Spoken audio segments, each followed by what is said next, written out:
Spider-Man 2, évidemment. Les amis, bienvenue, j'espère que vous allez tous très bien. Bonjour à tous les amis, pour ceux qui ne me connaissent pas, vos grands-mères les micro-ondes qui jouent la Coupe du Monde.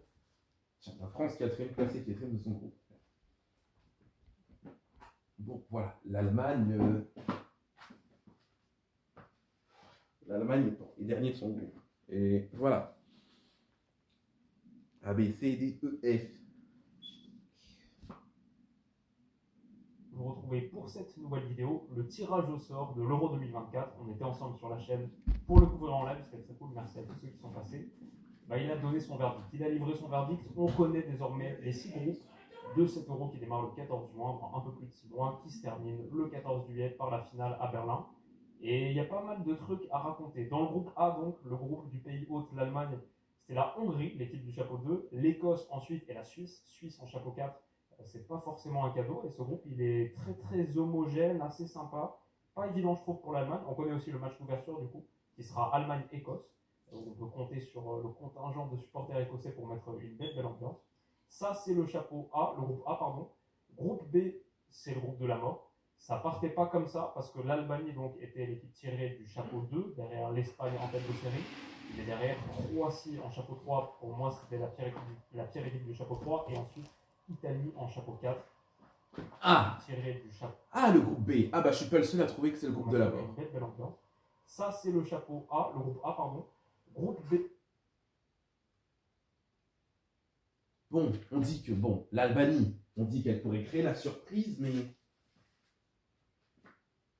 l'Albanie, on dit qu'elle pourrait créer la surprise à l'Euro. On dit qu'elle pourrait créer la surprise à l'Euro, mais là, quand même, elle est dans un groupe, c'est lourd. Hein. Là, c'est quand même lourd. Elle est dans un groupe bien compliqué. Dans un groupe bien compliqué.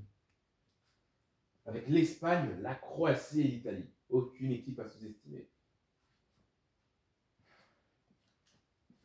Mais en plus, à la fin du tirage, j'ai vu le sélection. J'ai vu. Oui. Qu'est-ce que la Croatie a fait pour se retrouver avec une équipe comme l'Espagne? Ah oui. En plus, à la fin du tirage, j'ai vu Zlatko Davic, il était en train de tirer. Oh non! Oh non!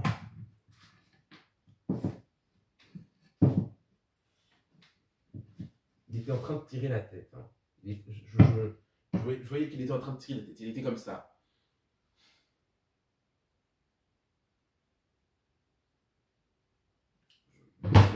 Visiblement, il n'est pas content parce que. Purée, vieux, on va retrouver encore l'Espagne. Mais qu'est-ce qu'on a fait à cette équipe d'Espagne, enfin?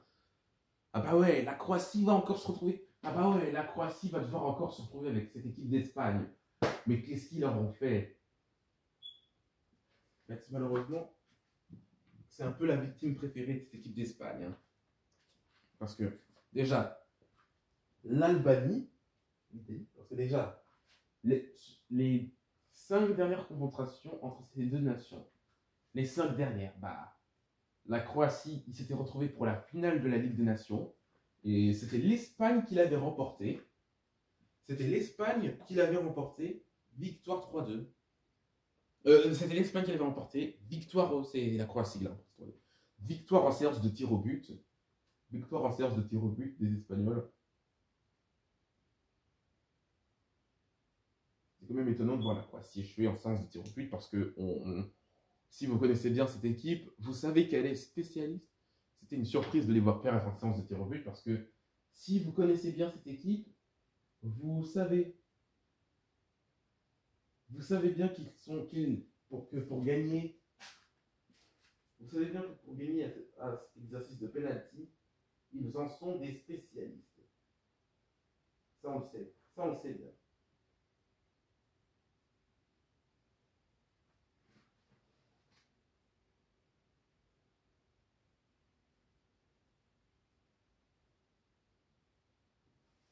Ils en sont des spécialistes. Et la Croatie, ils en sont des spécialistes. Ils terminent tous par la lettre E. Espagne, Albanie, Croatie, Italie. La Croatie. fait, on dit, ça s'écrit avec un E, mais on le prononce même pas. La Croatie, Albanie, ah bah en fait, ouais, l'Italie. Bah en fait, ne rajoute même pas un E si tu le prononces même pas.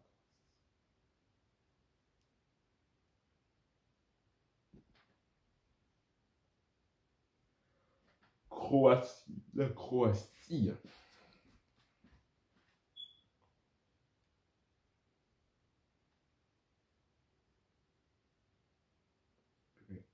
C'est un groupe compliqué, voilà. Il y en a qui pensent que l'Albanie pourrait créer la surprise, voilà, bah voilà le tirage, hein. C'est un groupe vraiment compliqué. Ça se retrouve. Mais 5 dernières confrontations entre Spain et Croatie. Croatie-Italie.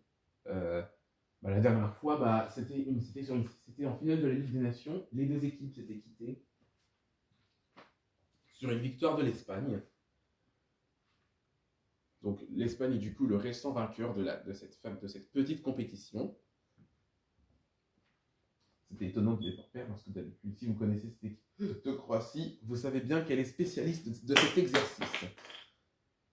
Puis avant, bah, c'était justement, c'était un huitième de finale de l'Euro. Bah, justement, on va avoir droit à un remake. Dans ce match-là, on va avoir droit à un remake parce que, justement, quand les deux équipes, quand les deux équipes vont s'affronter, ce sera un match d'ouverture, bah, on aura droit à un remake parce que la Croatie avait gagné, parce que c'était l'Espagne qui s'était imposée 5-3 dans un match complètement fou. Vous ne pouvez pas se mentir, hein. Dans un match complètement fou. Dans un match complètement fou. Et dans un match complètement fou. Et juste avant, bah, c'était un match super. C'était aussi un match serré. C'était un match serré, un super match de la part de la Croatie. Mémorable. Victoire 3-2. Une victoire 3-2 avec un doublé d'un certain Tin Jedvaj. Donc Tim Jedvaj qui donnera la victoire aux siens en dernière minute. Et grâce à cette victoire, il permet à la Croatie de révéler. De cette victoire, il éloigne l'Espagne de se qualifier au Final Four et redonne des chances à la Croatie de se qualifier. Et redonne des chances à la Croatie de se qualifier face à l'Angleterre.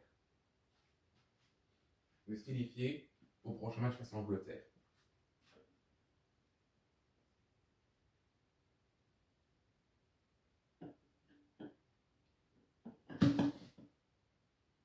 Face à l'Angleterre. Et juste avant, un match complètement WTF.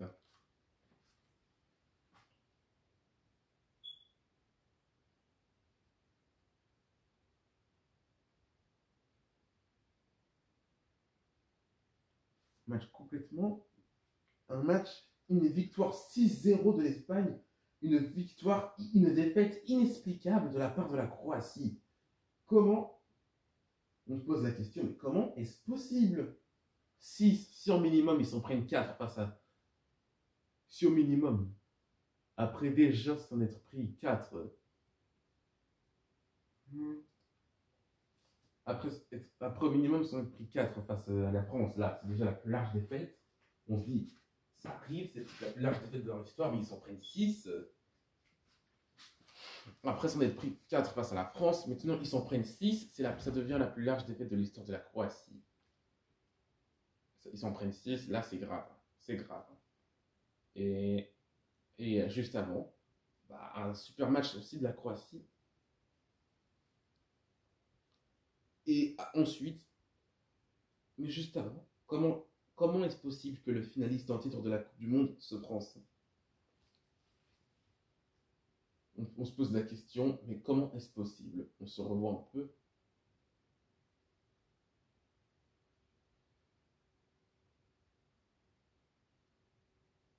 Là, on se revoit un peu au Brésil, on se revoit un peu à Brésil-Allemagne. On s'est un peu revu du Brésil. Eux qui ont pourtant battu 3-0 l'Argentine. Ils en prennent 6 face à l'Espagne qui est 8e de finaliste, hein, et qui était un peu en crise. Et là, on peut se dire, là, on peut aussi penser à Brésil-Allemagne, hein, un score qu'on ne s'attendait pas. Donc, pas d'accord, pas grave. Et ensuite, mais au match d'avant, aussi un match mémorable de la Croatie, victoire de 1, c'était en phase de poule de l'Euro 2016, où là aussi ils étaient dans le même groupe.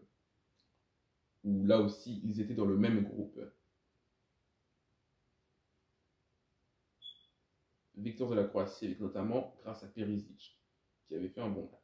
Perisic. Donc, quand c'est la Croatie qui gagne, c'est bon. Donc, si je compte les 5 dernières confrontations, c'est entre ces deux-là, 2 victoires pour la Croatie. Les 5 dernières confrontations entre ces deux-là, 2 victoires pour la Croatie et 3 pour l'Espagne.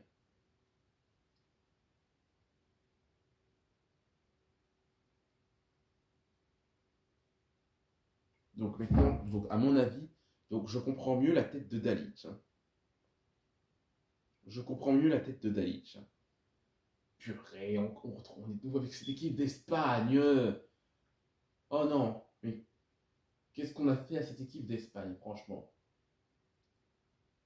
Bon, bah, je m'y attendais pas. Mais par contre, ChatGPT avait tapé l'œil, hein, que l'Espagne et la Croatie seraient dans le même groupe. Hein.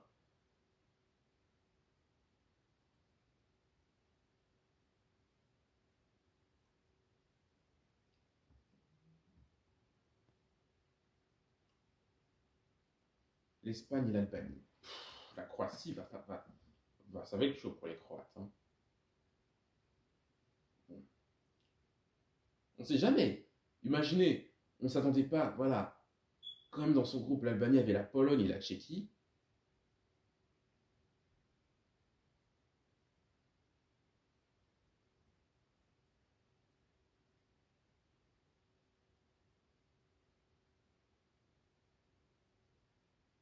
Tiens, il y en a qui sont toujours à Spider-Man 2. Après, voilà.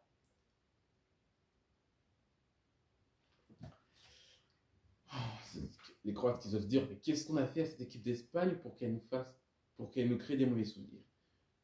Défaite en finale de Ligue des Nations, puis un 5-3 en quart de finale, puis un 6-0 en Ligue des Nations. Là, la Croatie a encore une fois une chance de prendre sa revanche. Hein. Une revanche. Quoi? Ce sera une revanche de quoi? Une revanche de l'Euro, une revanche du 8e de finale, revanche de la Ligue des Nations, de cette finale de Ligue des Nations, ou ça peut simplement être les deux. Quoi qu'il en soit, de nouveau en Espagne-Croatie.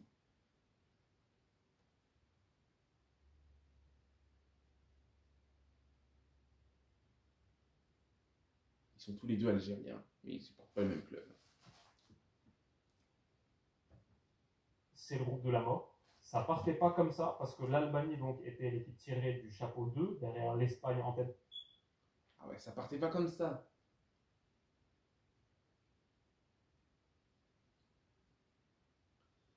Voilà, l'Albanie qui... Heureusement que c'est pas comme à la Coupe du Monde. Bon, voilà, on ne sait jamais. Mais dans son groupe, l'Albanie avait la Pologne et la République tchèque. Mais là, l'Espagne, l'Italie et la Croatie, c'est tout autre chose. Hein. Mais on ne sait jamais hein, si l'Albanie finit premier de son groupe. Mais on ne sait jamais. L'Albanie peut finir premier de son groupe. Hein. L'Albanie peut finir premier de son groupe. On ne sait jamais. Peut-être devant la Croatie, l'Espagne. Et on ne sait jamais. On ne sait jamais. Hein. Mais derrière, Croatie en chapeau 3, pour moi, c'était la pire équipe du chapeau. Ouais, la Croatie, c'est vrai. C'était aussi pour moi, la Croatie était la pire équipe à prendre avec les Pays-Bas. Tiens, j'ai pas remarqué ce détail. Tiens, intéressant. Hein. Il y a un truc que je trouve intéressant dans le groupe, c'est la Slovénie et la Serbie qui n'ont pas participé à l'Euro depuis tant d'années se retrouvent dans le même groupe. Donc, ces deux équipes-là ont un point commun, ils vont se rencontrer. C'est la Slovénie de Oblak et la Serbie de Vlahovic. Ah ouais, 4 nations intéressantes, je vois pas qui pourrait pas s'en sortir. Mais ça sent en plus Non. Ils vont tous s'en sortir, l'Angleterre. Mais il y a quelque chose qui me rend content, c'est le fait que l'Angleterre retrouve le Danemark. Car le Danemark aura l'occasion de prendre sa revanche de quand les Anglais les ont éliminés. C'est ça ce qui me rend heureux. C'est ça ce qui me rend heureux dans ce groupe. Hein. Donc l'Angleterre aura, donc le Danemark aura l'occasion de prendre sa revanche sur ces demi-finales perdues où ils ont été volés suite à un penalty inexistant. Et ensuite, Italie en chapeau 4, la pierre du chapeau 4. Donc on a un Espagne, Croatie, Italie et Albanie donc dans le B qui est le groupe de la mort de cet Euro et qui va nous donner quelques matchs. Ah, pour lui c'est le groupe de la mort. Pour moi aussi je suis d'accord. Pour moi, c'est aussi le groupe de la mort de cet Euro. Donc on a un Espagne, Croatie, Italie et Albanie donc dans le B qui est le groupe de la mort de cet Euro et qui va... Oui, on a l'Espagne et l'Italie. On ne veut plus expliquer de qui il s'agit cette équipe.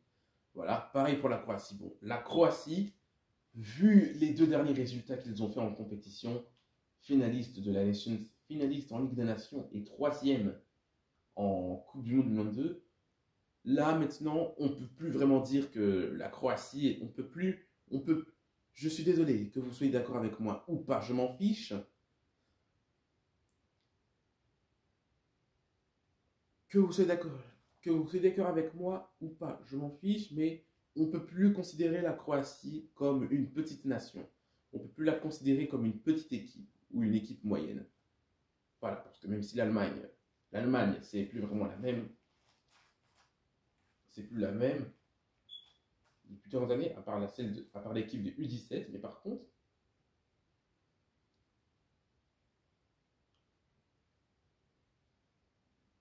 c'est plus la même équipe d'Allemagne, mais par contre,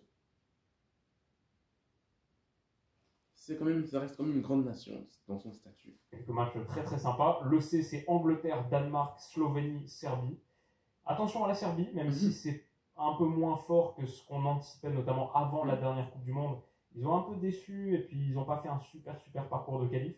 Mais un peu comme le Danemark d'ailleurs. Donc peut-être des équipes qui semblent... Ah, comment ça comme le Danemark? Le Danemark, ils ont fait 6 victoires, 1 nul et 2 défaites. Les Danois ont décevant. Ah, mais comme le Danemark pour la qualité Coupe du Monde du 2022, mais les Serbes ont déçu. Face au Brésil, ils ont perdu, mais ils s'étaient bien débrouillés.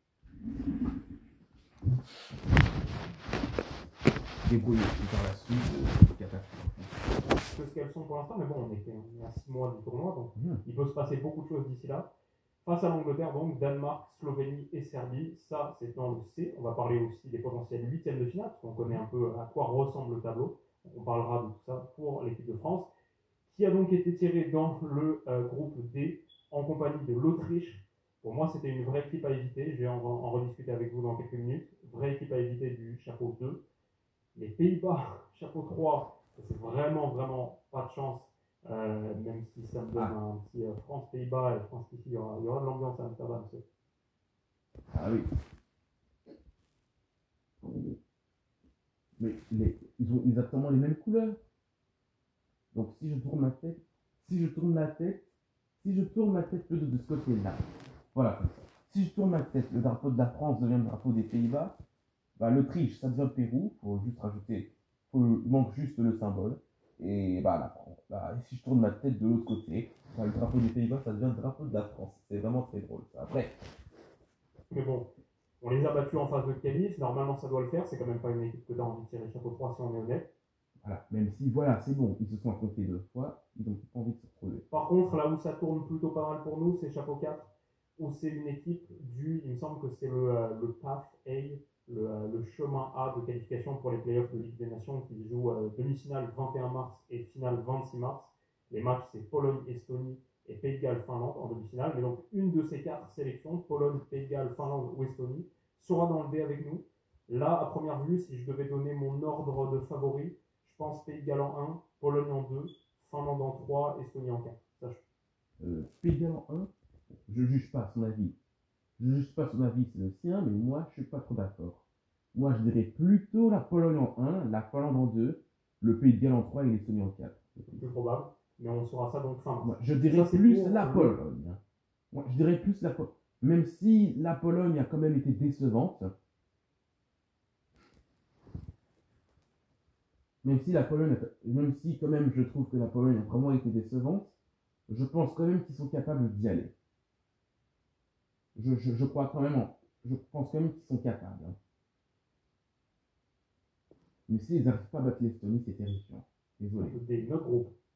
La Belgique s'en sort plutôt pas mal. Franchement, dans le groupe E, ils ont tiré la Roumanie, la Slovaquie, et ensuite une équipe de Playoff de Nations League où ce sera Israël, Bosnie, Ukraine ou Islande. Attention à l'Ukraine, attention à toutes les équipes. C'est peut-être pas la meilleure équipe de Playoff, le meilleur chemin de Playoff que la Belgique pouvait affronter, le plus faible, je veux dire. Mais sinon, Roumanie et Slovaquie, dans l'ensemble, la Belgique s'en sort bien.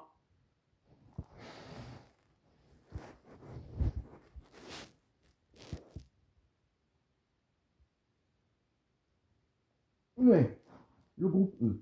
Voilà, c'est pas vraiment. Quand on voit ces barrages, quand on voit cette tête de barrage, on a l'impression que c'est des équipes faibles. C'est pas, mais non, parce qu'on voit quand même, parce que l'Israël et la Bosnie-Herzégovine, parce qu'on a l'Israël et la Bosnie-Herzégovine, anciennement en Ligue B, des équipes qui viennent de la Ligue B qui sont montées en Ligue A. Donc ça, ce n'est pas rien. Donc ce n'est pas rien ça, et on a l'Ukraine et l'Islande. Bon. L'Ukraine qui est pour moi le favori de cette voie B. Donc si ça se trouve, et en plus, il est probable que ce soit l'Ukraine l'adversaire de nos Diables Rouges, parce qu'en plus, il y a eu une analyse, et l'équipe qui a le plus de chances,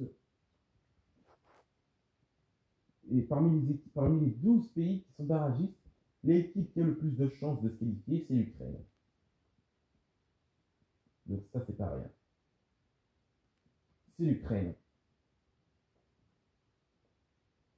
qui a le plus de chances de se qualifier, c'est l'Ukraine. Donc pour moi, l'Ukraine sera, pour moi, même avant qu'on soit en mars, peut-être que j'y vais un peu fort, je vois la peau de l'ours trop vite, je sais, c'est pas bien. Faut pas enterrer la peau de quelqu'un avant de l'avoir enterré. Ne jamais enterrer la peau d'un Croate avant d'avoir une croate. Et pour moi, l'Ukraine, je vois déjà l'Ukraine adversaire des Diables Rouges, et je l'espère en même temps. Mais par contre, si on a un match Ukraine, et aussi, si on a un match Belgique-Ukraine, ça pourrait être intéressant. Et on a l'Islande, bon. Cette équipe d'Islande qui n'est plus la même depuis des années. Voilà, donc là, on a l'impression qu'ils se reconstruisent. On a l'impression qu'une nouvelle génération se construit, mais là, ils paraissent tous jeunes hein, dans cette équipe d'Islande. On dirait des U21. Non, des U21. Parce qu'ils paraissent tous jeunes. Est-ce que c'est ça qui fait qu'ils sont aussi faibles?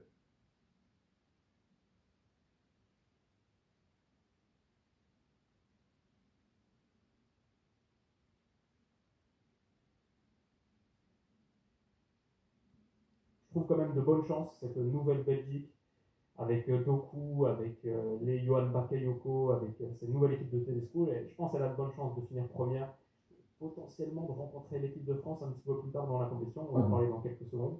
Et enfin, donc, dans le F, Portugal, Turquie, République tchèque. Ça, c'est un sacré groupe aussi. Attention au Portugal-Turquie. Et sinon, soit la Géorgie Ah, la République tchèque. La République tchèque et le Portugal qui s'étaient affrontés en Ligue des Nations. Ce qui est incroyable, ce qui est fou, c'est que dans mon tirage fictif, j'avais sorti Portugal et Tchéquie dans le même groupe. Dans mon tirage fictif, j'avais dit Portugal et Tchéquie dans le même groupe. Et ce qui est dingue, c'est que ça s'est réalisé, ça s'est vraiment passé. Et puis, les deux s'étaient déjà affrontés en Ligue des Nations, ils vont se retrouver. Ce sera Farah. Soit la Grèce, soit le Kazakhstan, soit le Luxembourg. Ah oui, et quand on voit ces équipes-là de la voie C, on a l'impression que c'est des équipes faibles qui sont là. on a l'impression que ce sont des équipes faibles qui sont là. Parce que, mais c'est pas rien qu'ils se soient qualifiés. Géorgie, Grèce, Kazakhstan, Luxembourg. Luxembourg. Mais par contre, si le Luxembourg se qualifie, c'est ce qu'on espère, parce que c'est ce qu'on espère en tant que Belge,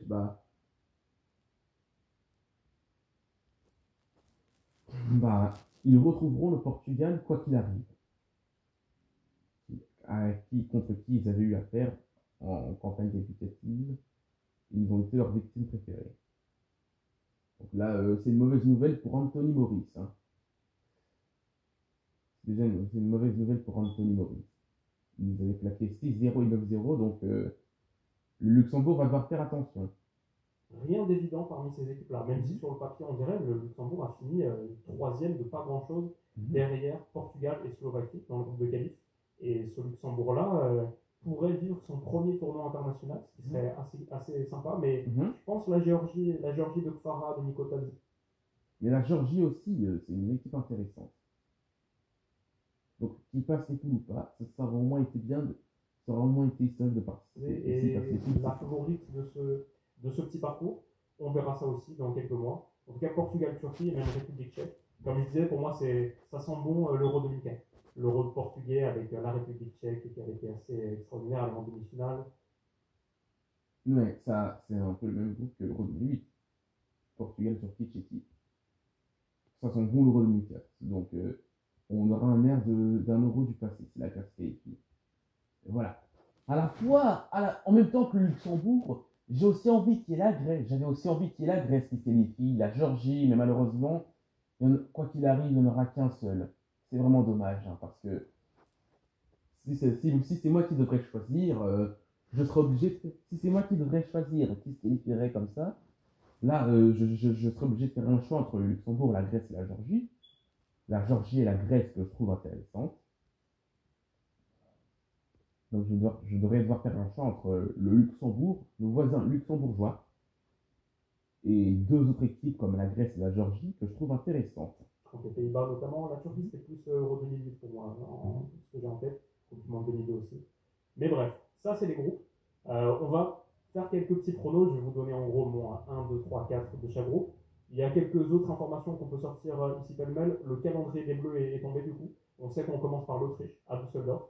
Donc Autriche-France, ok. Mieux de jouer l'Autriche à Düsseldorf qu'à Leipzig, qui est quasiment devenue une ville autrichienne avec la Galaxy Red Bull. Mais à Leipzig, donc J2 Pays-Bas. Et enfin, on termine par le barragiste, par l'équipe qualifiée via les playoffs de Nations League à Dortmund. Donc, tous les 4 jours, 17 juin, c'est le 4e jour de compétition, parce que ça commence le 14 juin avec un match Allemagne-Écosse, ensuite le 15, le 16 et le 17, il me semble que c'est un lundi, si je ne me trompe pas. Donc, on commence par l'Autriche, on enchaîne par les pays. Comment ça, c'est un lundi? Il faut que tu casses les couilles, hein, ça, je sais. Le 14, c'est un vendredi. Donc samedi. Donc le 14, c'est un vendredi. Le 15, c'est un sam.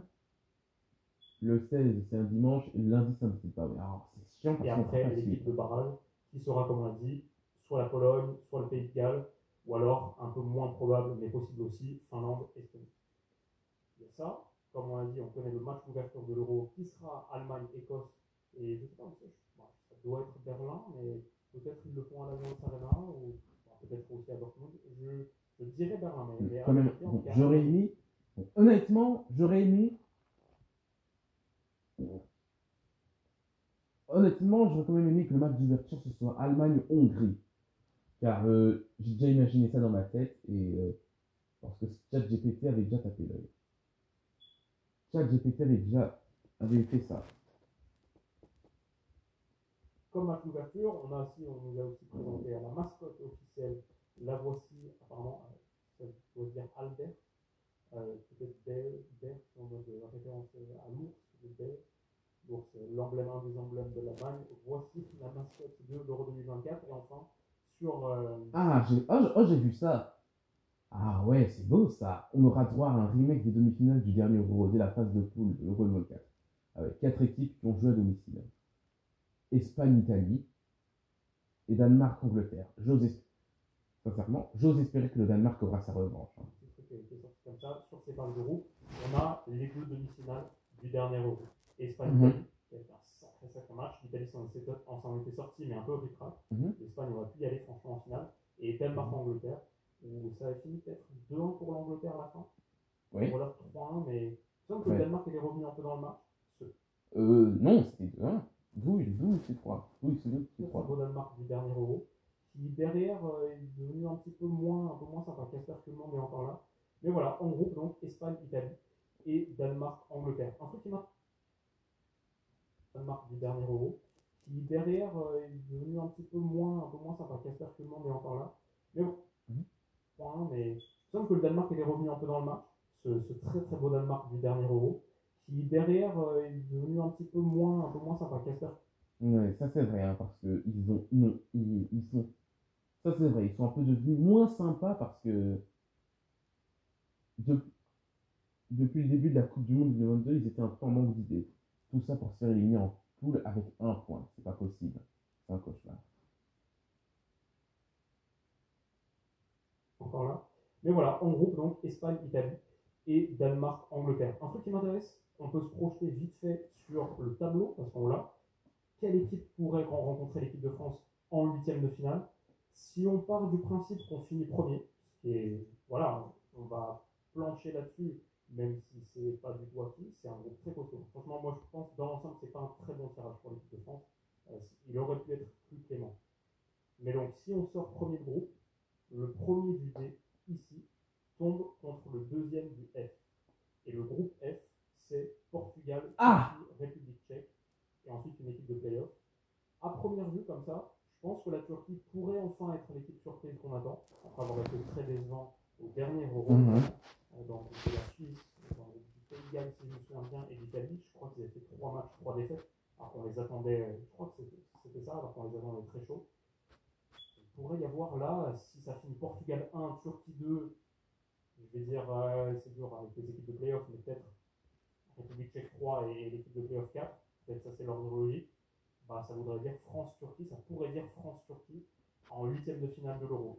Et derrière, si l'équipe de France se qualifiait, si c'était ça effectivement le tableau, bah, le 1D ici passe en quart de finale, et en quart de finale joue le vainqueur de 1E contre un troisième de groupe. Et le premier du groupe E, c'est la Belgique. 1E. Généralement, dans ces matchs-là, ça tourne contre le troisième du groupe A, B, C, D, E. A, B, C, D. Pardon, je suis bête. Le 1E, c'est A, B, C, D. peut-être la Belgique. Le troisième du groupe, sans doute la Belgique. Et le troisième du groupe A, B, C, D. Ou alors, j'espère que ce ne sera pas la Croatie, le troisième du groupe B, ni le Danemark du groupe C. Là, vu le groupe, ça m'étonnerait quand même que la Belgique termine, que ce soit le Danemark. Termine troisième du groupe.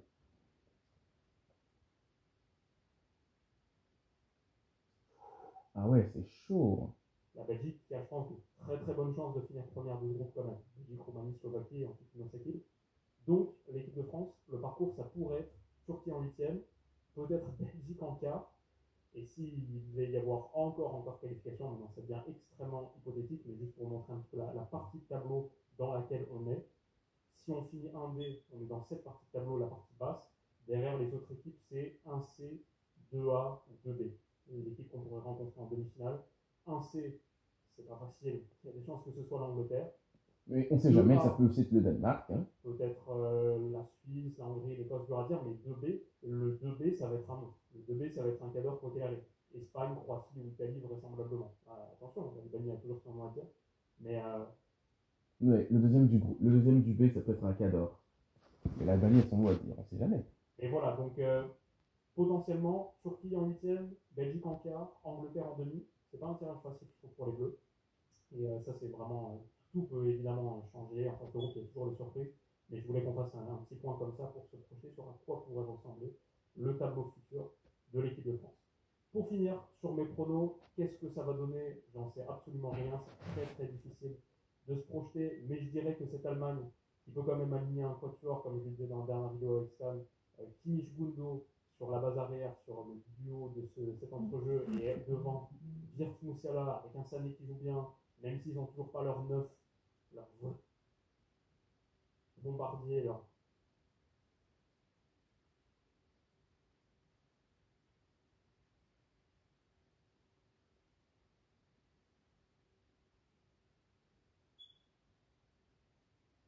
Gerd Müller, Miroslav Klose, Uwe Ziller, etc. avec Foucault, je pense que l'Allemagne, à la maison, va se rattraper. Moi, je pense qu'ils n'ont plus le choix là. Ils peuvent Oui, c'est vrai, ils n'ont plus le choix. en mettre un flop. Je pense qu'ils se rattrapent à la fin. Et je les vois finir 1. Oui, c'est vrai, je suis d'accord avec oui. Les Allemands, ils ne peuvent pas se permettre de. Je pense qu'ils sont capables de se rattraper. Mais ils ne peuvent pas se permettre. Vu les matchs qu'ils ont fait, les Allemands, ils ne peuvent pas se permettre de foirer leur compétition en plus que ça se passe chez eux. Ça, ils ne peuvent pas s'en permettre. Ça, ils ne peuvent pas.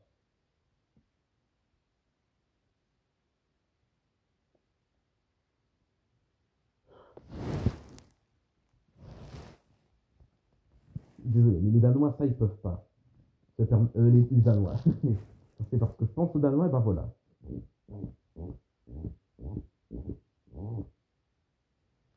Ça, les Allemands, ils peuvent pas. Hein. En plus, ils se sont fait éliminer en huitième de finale de l'Euro et 2 fois d'affilée en poule en Coupe du Monde. Là, c'est l'occasion. Ce sera à domicile. Donc là, c'est vraiment l'occasion de se rattraper auprès de leurs supporters. En plus, les U17. Les U17 ont gagné. Ils peuvent pas. Ils peuvent. Non mais. Désolé, je suis désolé. Les Allemands, ils peuvent pas encore recommencer. En plus, ça fera 10 ans. En plus, ça fera 10 ans qu'ils auront gagné la Coupe du Monde 2014. Et si 10 ans plus tard, ils font une mauvaise compétition, là, c'est pas bon du tout. Que ça va jouer entre la Hongrie et la Suisse pour la deuxième place. Je pense que ces deux équipes vont se qualifier. Je pense que l'Écosse finira avec 0 points. J'ai un peu du mal avec l'Écosse en tournoi international. Je crois que... Ouais, ah ouais, quand même, vu le groupe, c'est quand même compliqué.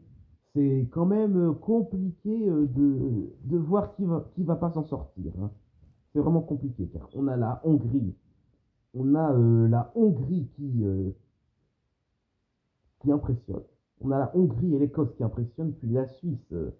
La Suisse, quand même, qui ne dit jamais son dernier mot. Qui ne dit jamais son dernier mot. Non, mais je suis bête. La Suisse qui dit quand même jamais son dernier mot.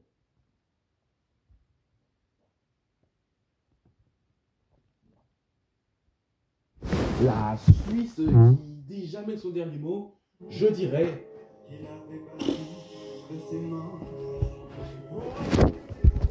Parce qu'on a quand même 4 nations, 4 belles nations. Quand même, les gars, dites-moi que je suis pas le seul qui voit ça. Je suis pas le seul, bah, visiblement je suis pas le seul. Hein. Je suis quand même pas le seul à moi.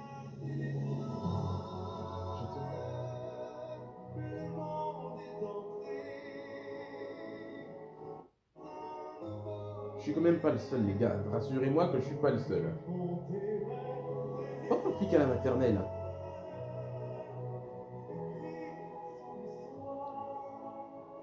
L'âge de gosse. Dites-moi que je suis pas le seul quand même, hein, les gars. Je suis pas le seul. Je suis sûr que je suis pas le seul. Hein. Enfin, je suis pas le seul, je suis pas le seul. L'Écosse a raté.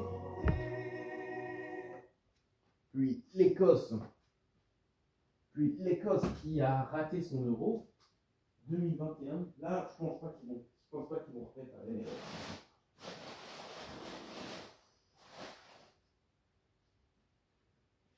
Voilà, je ne sais pas vraiment si la Suisse pourra s'en sortir.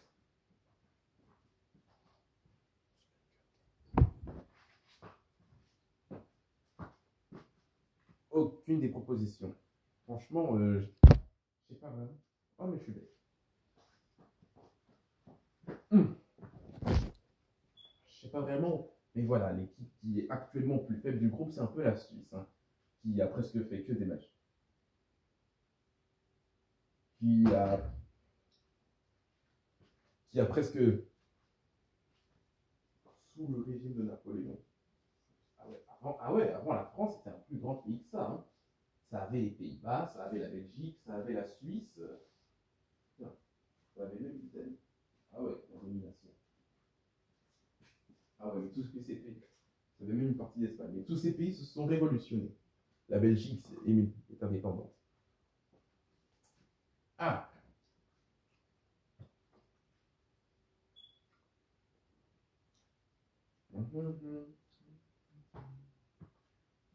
Puis les Pays-Bas.